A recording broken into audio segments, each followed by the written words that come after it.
In 2020, the police informed Gisèle Pelicot that they had discovered evidence that her husband, Dominique, had been coordinating rapes with at least 72 men in her bedroom while she was unconscious. It quickly became sort of the trial of the century.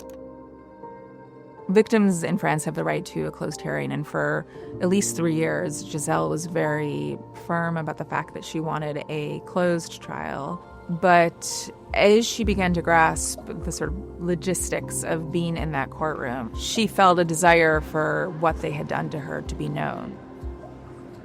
So she made the decision to open the courtroom, which sort of shocked everyone. She quickly became a kind of feminist icon.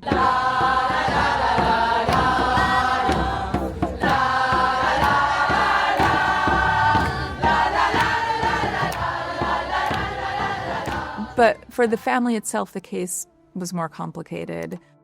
They all had very different ways of coping, and they all kind of settled on different versions of what they felt had been real. One of the biggest issues was that Dominique was charged with invading Gisèle's daughter, Caroline's privacy by disseminating pictures of her sleeping to other men. Caroline was convinced that she had been raped and drugged, and Gisèle wasn't willing to believe.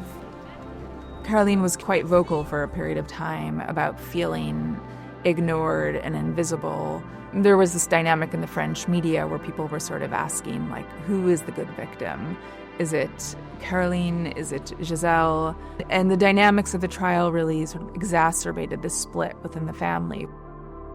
Dominique confessed to everything that can be proven with evidence, and anything that cannot be proven, he denies. Dominique has now been sentenced to 20 years in prison. The case was really seen as this referendum on the relations between men and women. So a few months after the trial, Gisèle began working on a memoir, which was published this week. I found myself thinking about how well she was doing. I mean, she's in love. She has an amazing new relationship. I think it just sort of scrambled some of my ideas about like a century of psychological theory that teaches us to be sort of suspicious of happiness in the wake of trauma and what a victim should look like. You can read my story in The New Yorker.